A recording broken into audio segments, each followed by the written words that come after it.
Boa noite, estamos aqui prontos para mais um plantão de português.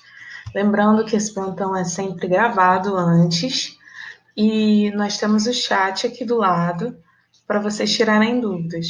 Se o chat ficar muito confuso para vocês, vocês podem mandar qualquer pergunta para o WhatsApp. Hoje nós vamos responder a segunda parte do simulado de língua portuguesa.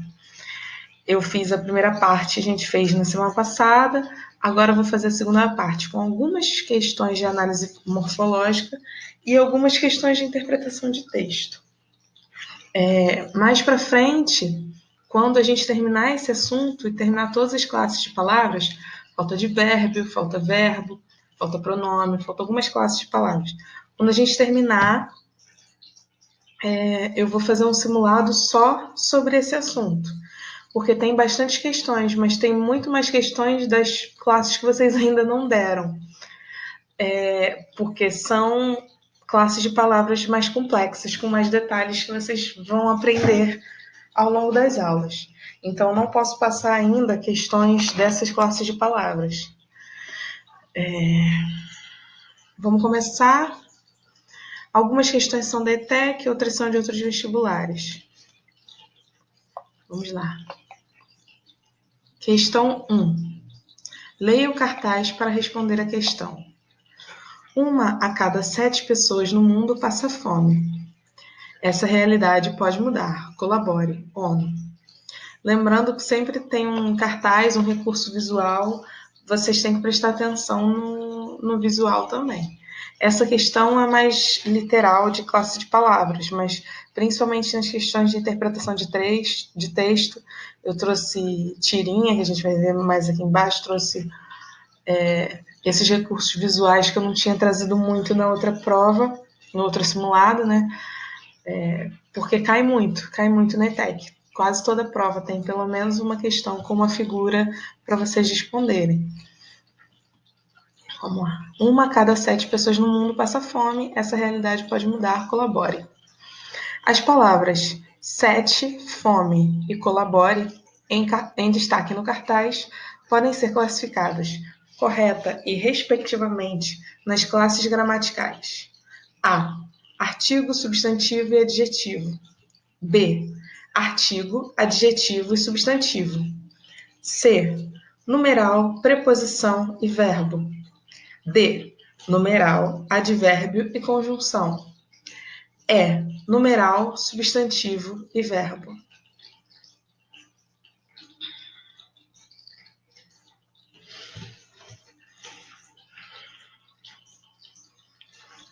Bom, vamos responder? A palavra 7, aqui por óbvio, é numeral. Poderia não ser, se tivesse um artigo na frente, podia ser substantivo, numa frase do tipo: eles adoram pintar o 7. Pintar o 7 é uma expressão que significa fazer bagunça, fazer algazarra, enfim, aprontar, né? E nesse caso, 7 não seria numeral, seria a parte dessa expressão pintar o 7, poderia ser um substantivo. Mas no caso, na frase que foi usada, 1 a cada 7 pessoas, numeral 7, né? Então você já elimina a e a B, você fica entre C, D e E. Fome. Fome, a palavra fome nunca vai ser preposição. As preposições, vocês já tiveram aula de preposição, são aquelas estipuladas na aula. Ante, após, até, com, contra, enfim. Todas aquelas que vocês aprenderam. Então a letra C está eliminada. Fome é advérbio ou substantivo?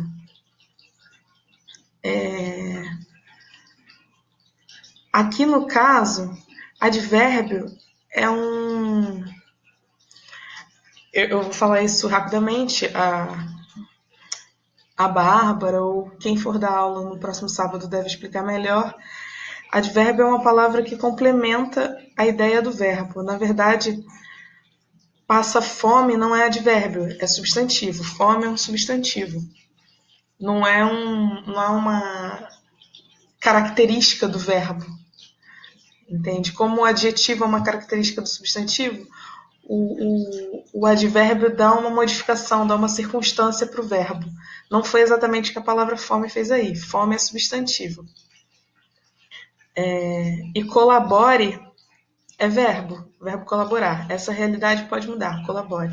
Mesmo que você tivesse dúvida entre advérbio e substantivo, pela última, colabore nunca vai ser conjunção. A gente vai estudar conjunção também. Colabore é verbo. Então, letra E. Letra E. Número 2, como eu falei, tem uma tirinha. Desculpem por ter mandado o PDF de novo, porque eu tinha mandado a tirinha errada. Eu mandei a tirinha do primeiro simulado, porque ela também era da Mafalda. Aí nos arquivos eu acabei confundindo e colocando no lugar errado. Vamos lá. Outra tirinha da Mafalda. Leia a tirinha. Graças a Deus chegou a primavera. Aí no quadrinho 2 são dois velhinhos conversando e ela observa. Graças a Deus cheguei à primavera. Aí aparece a Mafalda no final. E eu dizendo trivialidades.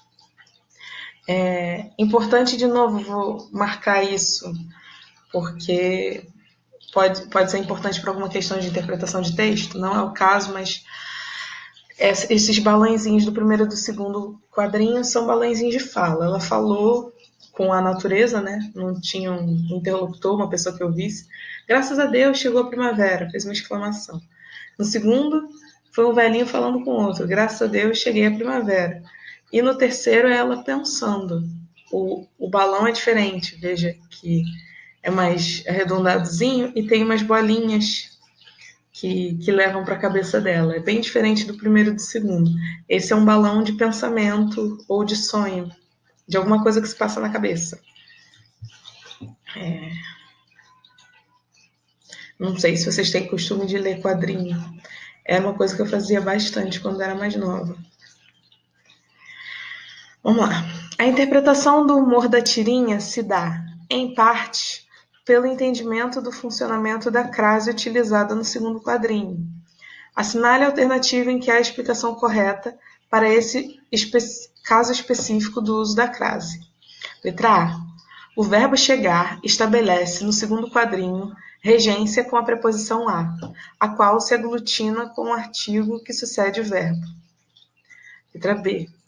O uso da crase é opcional, pois a regência nominal do substantivo primavera determina o uso do artigo a. Letra C. Sempre que o verbo chegar estiver conjugado na primeira pessoa do singular, haverá a crase. Letra D. O uso da crase é facultativo, uma vez que sucede uma locução prepositiva. Letra E. Antes de pronomes possessivos femininos, o uso da crase é obrigatório. Qual a alternativa que vocês marcam? Bom, o gabarito da ITEC aponta que a letra A é a correta. O verbo chegar estabelece no segundo quadrinho regência com a preposição a qual se aglutina com com o artigo que sucede o verbo. Então, acredito que vocês tenham estudado que no sábado, a crase, no sábado agora, teve aula de crase. Eu espero que vocês não tenham perdido, que vocês tenham assistido esse vídeo antes desse que eu estou fazendo, porque eu não vou entrar em nenhuma discussão aprofundada sobre crase agora. Mas é basicamente, a crase é um fenômeno gramatical que acontece quando a preposição a e o artigo a se encontram. Para não acontecer de você escrever a e criar um cacófono ou uma confusão, você aglutina os dois as, o a artigo definido, e o a preposição, e ocorre esse fenômeno da crase, e para marcar esse fenômeno, você coloca o acento grave. O fenômeno se chama crase, e você coloca o acento grave. Então, a diferença do primeiro quadrinho para o segundo quadrinho é que no primeiro quadrinho A Mafalda comemora que alguma coisa chegou. Então, o verbo chegar no primeiro quadrinho não precisa de preposição. O verbo não está pedindo a preposição. Eu não vou entrar muito na questão do verbo e das regências verbais, porque é um assunto bem mais complexo. Eu acho que ia me render um plantão inteiro. E quando tratar de verbo, vão tratar de regência verbal. Mas vocês entendem que quando ela fala chegou a primavera, é porque alguma coisa chegou. E se eu digo alguma coisa chegou, não tá pedindo a preposição a. Diferente do segundo quadrinho, em que eu cheguei a algum lugar. O verbo chegar pediu a preposição. Eu cheguei aonde? Tem esse a, que é preposição. Graças a Deus, cheguei à primavera. Eu cheguei a algum lugar. No caso do segundo quadrinho, o verbo chegar pediu a preposição a. Primavera é uma palavra feminina, que pede o artigo a, artigo definido. Então teve o a preposição e o a artigo que se juntaram na crase, e você marcou com acento grave. E é exatamente isso que diz na letra A. O verbo chegar estabelece no segundo quadrinho regência com a preposição a. Chegar a. Eu cheguei a. A qual se aglutina com o artigo que sucede o verbo. A primavera. Esse a se aglutina com cheguei a. Enfim. Espero que vocês tenham entendido, que não tenha ficado muito complicado.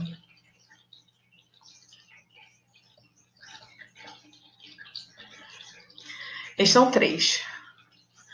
Os plurais correspondentes a cônsul, Júpiter, capataz e ardil são, pela ordem, a. Cônsules, Júpiteres, capatazes, ardiles. B. Cônsules, Júpiteres, capatazes, ardis. Letra C. Cônsules, Júpiteres, capatazes, ardiles. Letra D. Cônsules, Júpiteres, capatazes, ardis. Letra E.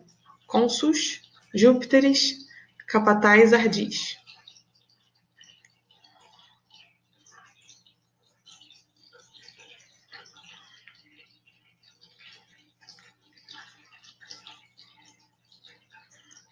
Vamos lá. Essa é uma questão que você mata tanto pelo plural em si, quanto pela acentuação também. A acentuação te dá uma dica de quais as alternativas que estão erradas. Por quê? O que a gente aprendeu? Que você acentua para marcar a sílaba tônica, certo? Então você marca a oxítona, que é a última, se a palavra for oxítona. Paroxítona, você marca a penúltima sílaba. E na proparoxítona você marca a antepenúltima. Então, qualquer palavra que você acentua, tanto com acento agudo quanto com o acento grave, você só pode marcar as 3 últimas sílabas com esse acento. Nisso, na questão da acentuação, você elimina algumas impossíveis, como a B, a C e a E. Júpiteres não existe acentuado desse jeito no U, porque você está acentuando a quarta sílaba. Não existe acento agudo na quarta sílaba na língua portuguesa. Então, B, C e E já estão erradas. É uma questão que envolve plural e que envolve acento também. Então, só pode ser a A ou a D, que estão absolutamente iguais, fora o plural de ardil. Era o único plural que você tinha que saber mesmo, que é ardis, não é ardiles. Então, letra D. Cônsules, Jupíteres, capatazes, ardis. Assinale o substantivo sobrecomum. Substantivo sobrecomum, como a gente viu, é um substantivo de uma palavra que se refere pode se referir a um gênero, a alguma coisa, mas ela não tem masculino e feminino. Ela não muda. Ela pode se referir tanto ao masculino quanto ao feminino. E essa questão aqui, eu eu coloquei porque há uma pequena divergência e eu queria chamar a atenção para isso. Letra A, mártir. Letra B, cliente. Letra C, lápis. Letra D, garoto. Letra E, cônjuge.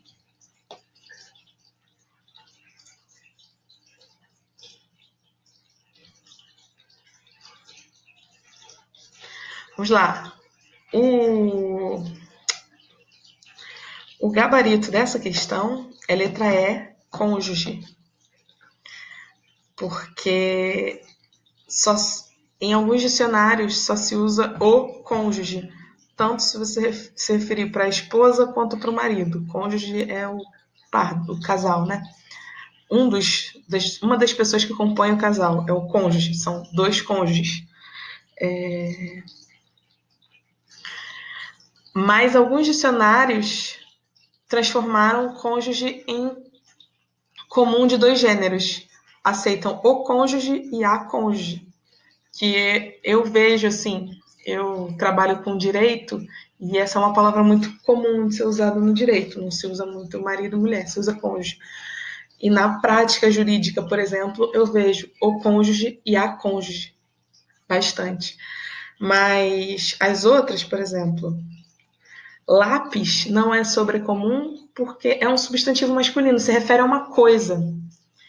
Cônjuge pode se referir à esposa ou ao marido, entende? Ele tem essa coisa de gênero. Só que ele é sobrecomum porque é exatamente a mesma palavra para se referir aos dois gêneros. Lápis não tem gênero, é um objeto. Então ele é uniforme, só, masculino. Marte também é comum de dois gêneros, o Marte e a Marte. O cliente, a cliente. Comum de dois gêneros, a mesma palavra, mas muda o artigo, tanto no Marte quanto na cliente. Garoto é biforme, garoto e garota. Cônjuge não muda o artigo, é o cônjuge. Entende? Para alguns dicionários, o Aurélio, eu acho, ele pode ser sobrecomum, como a criança. A criança, menino ou menina, você vai chamar de a criança. O cônjuge é a mesma coisa. Mas na prática, esse sobrecomum está virando comum de dois gêneros. Alguns dicionários aceitam a cônjuge. Entende? É uma questão meio controversa, mas eu trouxe aqui só para apontar que, assim, na dúvida, se tiver, por exemplo, entre as opções, se tivesse criança ou se tivesse anjo, é o anjo. É a criança, entendeu? Anja não existe na língua portuguesa, é uma criação nossa. Seriam esses, não seria o cônjuge. Na dúvida, se você encontrar um outro sobrecomum, é o outro. Não é cônjuge. Mas se não tiver mais nenhum, como nessa questão, é ele, entendeu? Tem duas leituras para essa palavra, então achei importante trazer. 5. Com referências alternativas propostas, analise-as de acordo com o código em evidência, levando em consideração o valor semântico estabelecido pelas preposições destacadas. Então, valor semântico. Valor semântico é o valor significativo. O que significam essas preposições no contexto? Que tipo de ligação? As preposições servem para ligar as palavras, né? Vocês estudaram isso no sábado. Então, assim, eu estou contando, eu estou fazendo todo esse vídeo contando que vocês tenham estudado crase e preposição no sábado, que vocês tenham assistido a aula e que vocês estejam fazendo os exercícios do Moodle, porque nas aulas de português de sábado estão passando exercícios de análise morfológica das classes de palavras que vocês vão aprendendo. Então, assistam as aulas de sábado, façam os exercícios do Moodle. Qualquer coisa vocês avisam, se não estiver dando para entrar no Moodle. Teve umas 2 semanas, eu acho, atrás, teve um aluno que veio falar comigo porque não estava conseguindo acessar o Moodle. A gente levou um tempo, mas resolveu. Então, assim, vão atrás, acessem, entrem na parte lá tanto na parte dos plantões, que tem todas essas aulas que eu estou dando, quanto na própria parte das matérias. Português, geografia, matemática, tá tudo lá. Acessem e façam os exercícios. Não deixem de fazer aqueles exercícios porque vocês estão fazendo esses. Aqueles exercícios vão ser corrigidos na aula de português. Vamos lá, questão 5. Valor semântico das preposições. Significado. Vou ler uma por uma e vocês vão me dizendo. O livro do professor está emprestado aos alunos. Qual o valor semântico dentre esses A, B, C, D ou E? O livro do professor.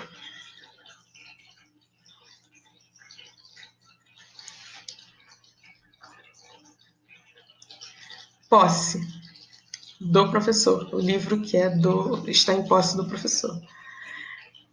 O livro que é de posse do professor está emprestado aos alunos. Fomos com os amigos ao cinema. Fomos com os amigos.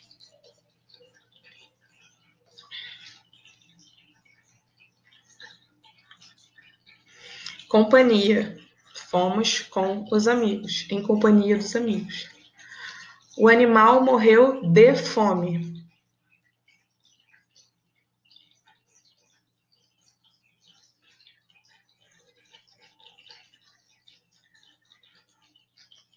Causa. Morreu de fome. O animal morreu por conta de fome, por causa da fome. Fizemos o trabalho sobre questões ambientais. Trabalho sobre questões ambientais. Assunto, letra E.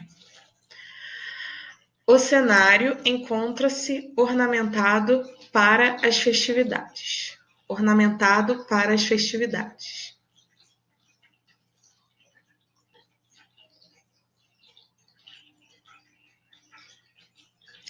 D, finalidade. Então a sequência fica B, C, A, E e D. Alguma dúvida? Se vocês tiverem qualquer dúvida sobre essas questões, essas 5 primeiras questões foram todas de análise morfológica, de classes de palavras. As outras próximas 5 questões que a gente vai fazer agora são questões de interpretação de texto. Se vocês tiverem qualquer dúvida sobre essas primeiras 5 questões, podem falar agora e a gente vai tirando no chat. Mas eu vou passar para as questões de interpretação de texto. Essas de interpretação de texto são todas da ETEC, inclusive porque tem muitas. Assim, a ETEC disponibiliza as provas antigas deles na internet. Seria até interessante, não sei, vocês baixarem e tentarem fazer, porque tem a prova e tem o gabarito, até para estudar outras matérias e tudo. Mas enfim, eu estou pegando as questões de lá e estou trazendo para vocês. Tem muita questão de interpretação de texto, tem algumas de classes de palavras, principalmente de pronome e verbo e advérbio, tem muita coisa. Mas aí eu vou esperar vocês terminarem todas as classes de palavras para eu conseguir fazer um simulado só de análise morfológica. Por enquanto eu fiz esse meio a meio, porque a gente ainda não tem todas as classes de palavras, aí não tem tantas questões assim. Mas quando tivermos todas, vou ter várias questões da ETEC para pôr para vocês, questões do Enem, questões de outros vestibulares. Vamos lá. De agora para frente, é a interpretação de texto. Algumas das questões, como eu falo para vocês, algumas das questões, a resposta não está exatamente explícita, muito clara no texto. Tem umas questões que são um pouco mais complicadas. Mas se você ler a questão e vir a alternativa bem explícita, bem clara no texto, ó, nesse trecho aqui diz exatamente que está na alternativa, é essa. É essa. Entende? Então, a importância de ler o texto várias vezes, como eu falo, de prestar atenção no que está dizendo, de prestar atenção no que você pode entender desse texto, nas alternativas que são coerentes com o texto, ou nas alternativas que falam coisas que não tem nada a ver, que o texto nunca disse e que não tem nada a ver.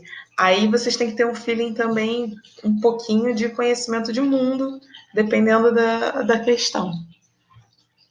Vamos lá. Questão 6. A agricultura é a arte de colher o solo.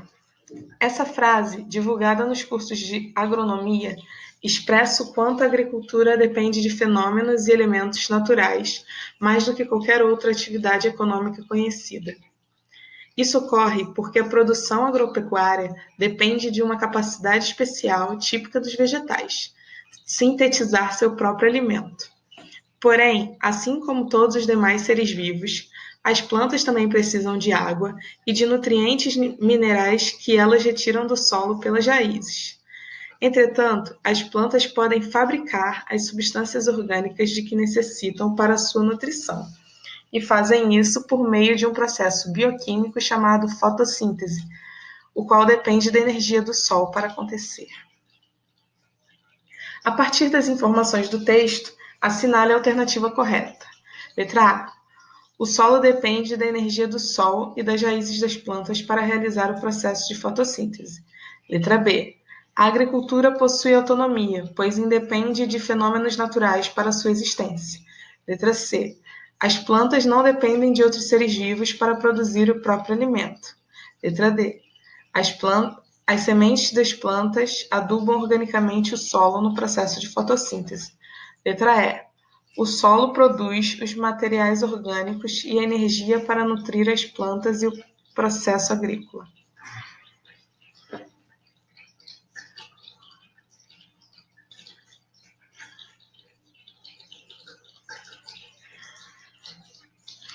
Então, a alternativa correta é a letra C. As plantas não dependem de outros seres vivos para produzir o próprio alimento.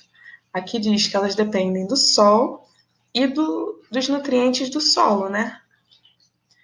Então, as plantas também precisam de água e nutrientes minerais que elas retiram do solo. Água e nutrientes minerais e do sol para fotossíntese. Depende da energia do sol para acontecer, mas não dependem de outros animais. As outras alternativas. O solo depende da energia do sol para realizar o processo de fotossíntese. Não é o solo que realiza o processo de fotossíntese, são as plantas. A agricultura possui autonomia, pois independe de fenômenos naturais. Ao contrário, aqui no começo, essa frase divulgada nos cursos de agronomia expressa o quanto a agricultura depende de fenômenos e elementos naturais. Letra D. As sementes das plantas adubam organicamente o solo. Não está dizendo isso em momento nenhum do texto. Se você parte das informações do texto, você não chega a essa conclusão. Letra E. O solo produz os materiais orgânicos. Não, as plantas produzem. Entretanto, as plantas podem fabricar as substâncias orgânicas de que necessitam. Então, 6, letra C. 7. Em 2011, a Prefeitura de São Paulo identificou mais de 200 terrenos contaminados na cidade, o que representa riscos à saúde e ao meio ambiente. Os imóveis com as maiores taxas de concentração tóxica no solo estão nos bairros que, no passado, tiveram uso industrial significativo. Esse é o caso do distrito da Moca, o campeão, com 18 áreas contaminadas. Depois, vem 2 distritos da Zona Sul, Campo Grande, com 17, e Santo Amaro, com 11. Também aparecem em destaque bairros da Zona Oeste, como a Vila Leopoldina, com 10, e a Barra Funda, com 7 terrenos contaminados. De acordo com o texto, é correto afirmar que, pelo que eu ouvi das questões de ETEC, quando ele fala de acordo com o texto, é porque a alternativa está quase que literalmente no texto, assim, está muito aproximado o que está escrito na alternativa do que está dentro do texto. Vamos lá. Letra A. O distrito da Moca, onde está o maior número de terrenos contaminados na cidade de São Paulo, teve relevante atividade industrial no passado. Letra B.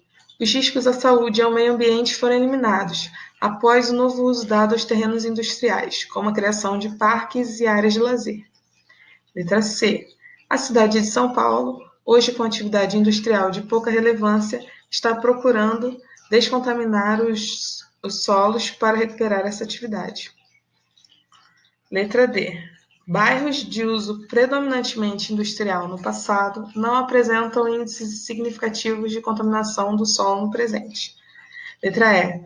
Os solos dos bairros de Santa Amaro, Barra Funda e Vila Leopoldina, na zona sul da capital, foram mais contaminados pela atividade industrial do que os da Moca.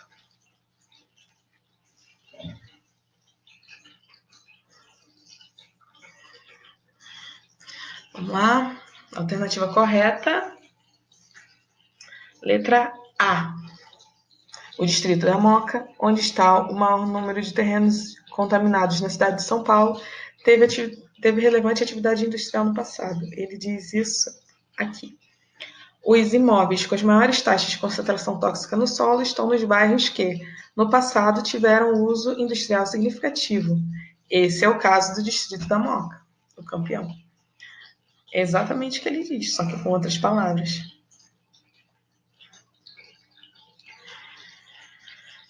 Se vocês tiverem alguma dúvida nessa questão, porque não é outra alternativa, as outras alternativas não têm a ver com o texto, mas posso tirar a dúvida aqui no chat. Qualquer coisa vocês falam. 8. As matas ciliares são tão importantes para os rios e lagos como são os cílios para a proteção dos nossos olhos. Sem as matas ciliares, as nascentes secam, as margens dos rios e riachos solapam, o escoamento superficial aumenta e a infiltração da água no solo diminui, reduzindo as reservas de água do solo e do lençol freático. As consequências são dramáticas para o meio ambiente. A poluição alcança facilmente os mananciais e a vida aquática é prejudicada. Rios e reservatórios transformam-se em grandes esgotos ou lixões.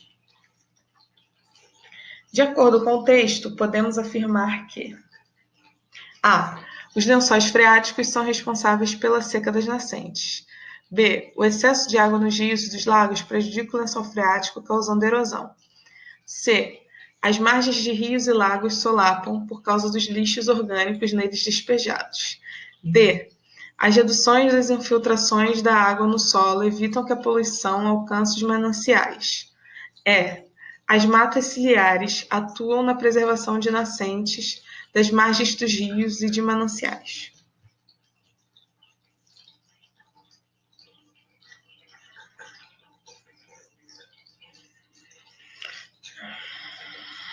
A alternativa correta, letra E.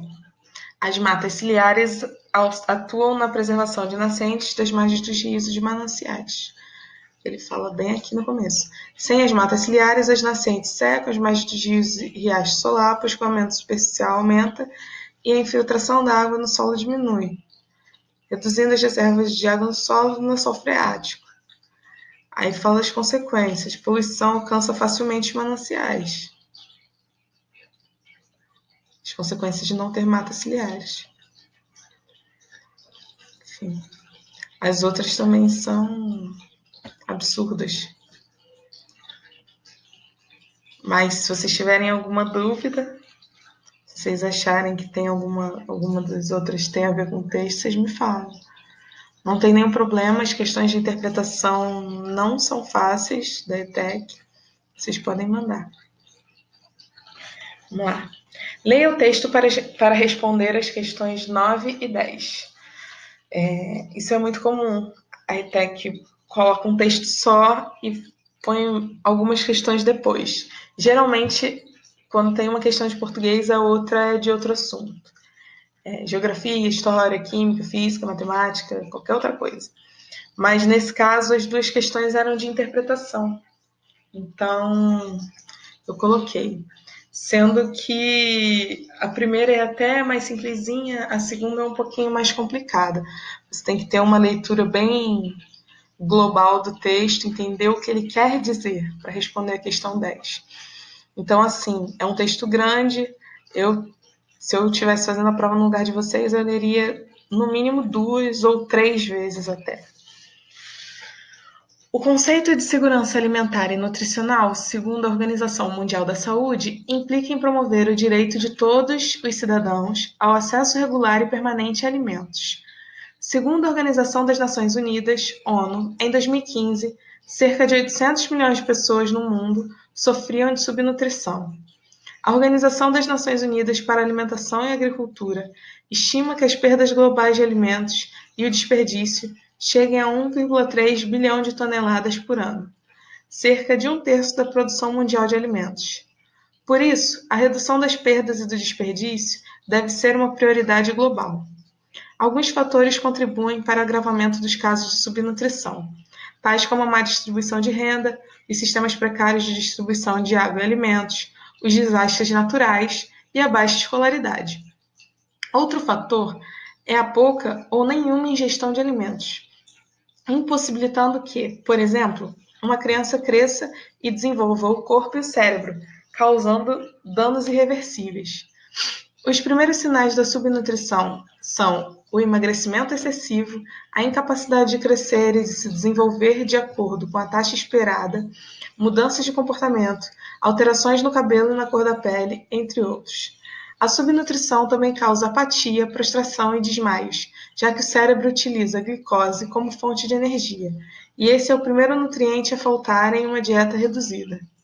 Além disso, a subnutrição também pode causar uma série de outras doenças, como raquitismo, o escorbuto, dores de cabeça e a osteoporose, sendo ainda uma das principais causas de morte de crianças em alguns países.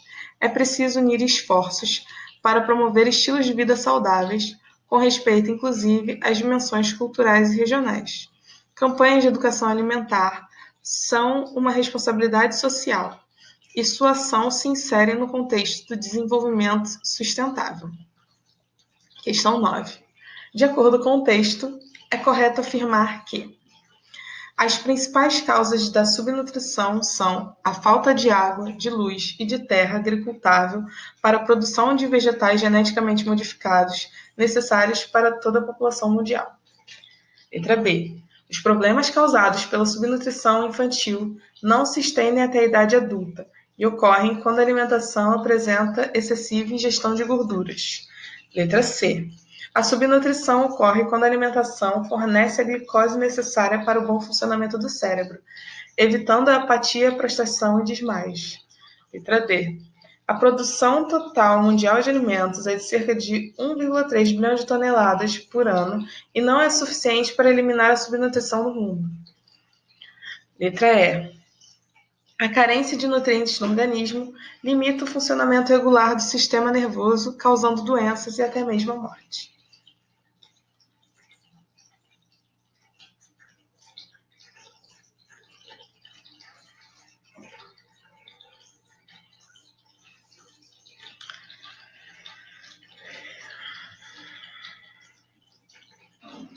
Estão 9, as alternativas são meio grandes, eu estou dando esse tempinho para vocês responderem.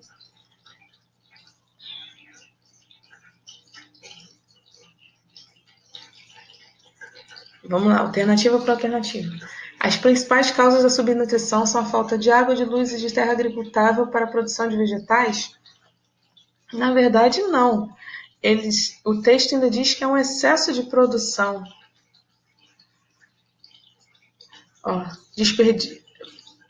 Perdas globais de alimentos e desperdício chegam a 1,3 bilhão de toneladas, um terço da produção mundial de alimentos. Redução de perdas e do desperdício deve ser uma prioridade global. Ele não fala que falta água, que falta nada. Nem que falta alimento, ele fala que é desperdício. Os problemas causados pela subnutrição infantil não se estendem até a idade adulta?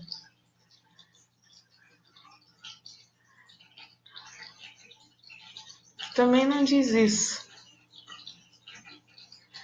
Diz que impede que uma criança cresça e desenvolva o corpo e o cérebro, causando danos irreversíveis. Então, se estendem até a idade adulta.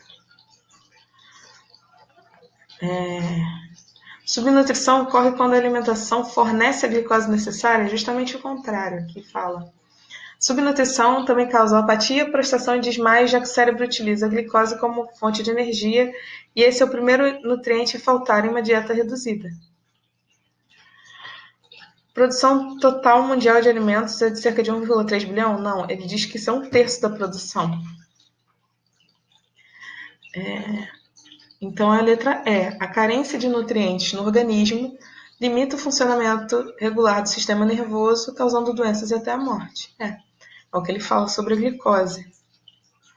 O cérebro utiliza a glicose como fonte de energia. 10. De acordo com o texto, um dos fatores responsáveis pelo agravamento do caso de subnutrição é a precária distribuição de água nos países europeus. Isso a gente já viu que não é de acordo com o texto, porque ele fala de que há um excesso de alimentos que não são distribuídos para as pessoas que precisam. A ausência de perdas agrícolas, pois toda a produção é colocada à venda. Não. Há desperdício de produção. A falta de alimentos disponíveis para compra. Não faltam alimentos disponíveis para compra, tanto que há desperdício, né? Senão não faz sentido. O alto custo dos gêneros alimentícios de primeira necessidade, inacessíveis às famílias de baixa ou nenhuma renda. Ele fala um pouco sobre isso. Quando fala de má distribuição de renda.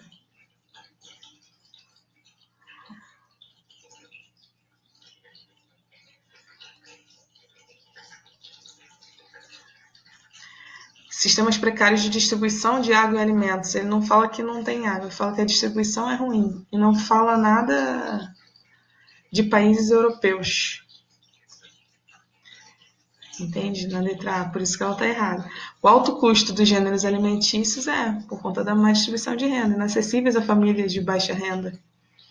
A baixa escolaridade causadora da diminuição de áreas agrícolas. A baixa escolaridade é até um fator, mas ela não causa diminuição de áreas agrícolas. Essa é um pouquinho mais complicada, que você tem que entender o texto como um todo. Você não vai achar um trecho específico que fale dessa letra D, mas entendendo o texto como um todo, você marca letra D. 10 letra D. Então, acabamos por aqui. Façam os exercícios que estão no Moodle, tanto os do plantão quanto os das aulas de sábado. Assistam às aulas, estudem. A próxima aula vai ser normal, não vai ser simulado. Eu posso até mandar o PDF antes, mas não vou fazer simulado. Vou esperar terminar o conteúdo de análise morfológica todo para fazer um simulado só sobre análise morfológica. Todas as classes de palavras misturadas. Não sei quantas questões da ETEC eu achar. Mas aí vou esperar acabar. Isso vai demorar um tempinho. Então, até a próxima. Muito obrigada a quem ficou até aqui. Beijo.